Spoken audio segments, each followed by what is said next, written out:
هذا فالموفق وتزداد خيراتها وتتحقق الحياة الطيبة بها. فالبركة في نزع البركة، فشو المحرمات والتمادي في المعاصي والسيئات. ظهر الفساد في البر والبحر بما كسبت أيدي الناس ليذيقهم بعض الذي عملوا لعلهم يرجعون.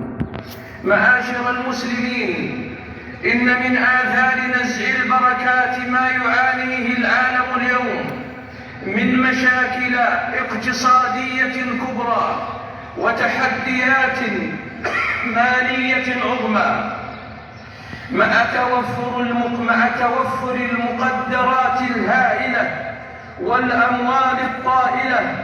ومع هذا فيعاني العالم من التضخمات الخطيرة والغلاء الفاحش وتراكم الديون الطائلة، كل ذلك بسبب بعد كثير من الخلق اليوم عن المنهج الرباني. بعدهم عن المنهج الرباني الذي رضيه خالقه له وجعله السبيل الأوحد لسعادتهم في معاشهم ومعادهم. ومن ذلك الانحراف انتشار المعاملات الربوية التي يبنى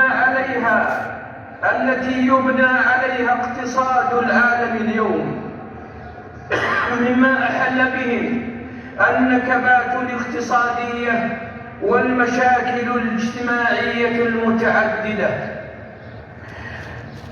قال الله جل وعلا: يمحق الله الربا ويربي الصدقات.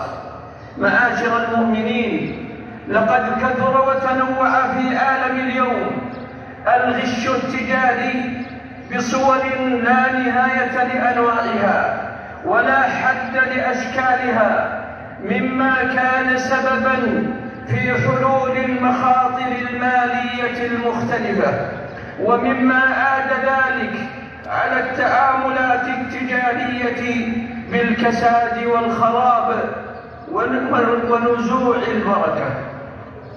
قال صلى الله عليه وسلم: البيعان بالخيار ما لم يتفرقا، فإن صدقا وبينا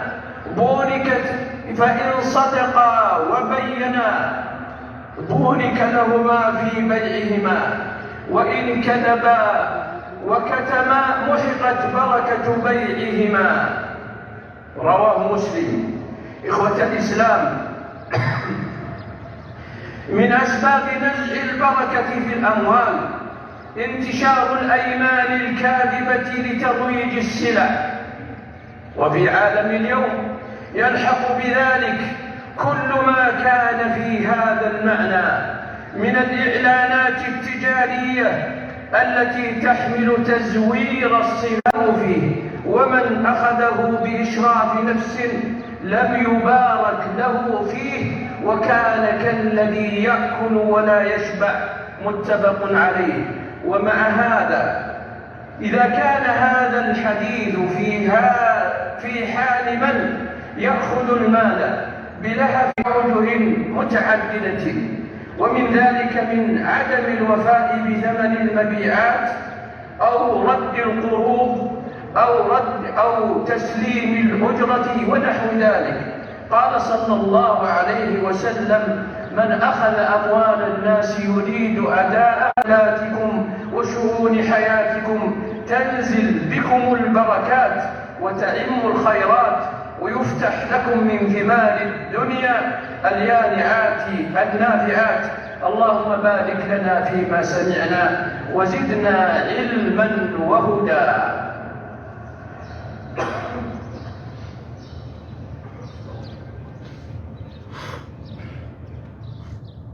الحمد لله على إحسانه، والشكر له على توفيقه وامتنانه، وأشهد أن لا إله إلا الله وحده لا شريك له، وأشهد أن نبينا محمدا عبده ورسوله الصادقة والأوبة الجادة وإصلاح ما فسد من حياتنا بمنهج الإسلام وأوامر القرآن وسنة سيد ولد عدنان عليه أفضل الصلاة والسلام. يقول الله جل وعلا: فقلت استغفروا ربكم إنه كان غفارا يرسل السماء عليكم مدرارا ويمددكم بأموال وبنين. عن الصحابة أجمعين وعن الآل يا حي يا قيوم.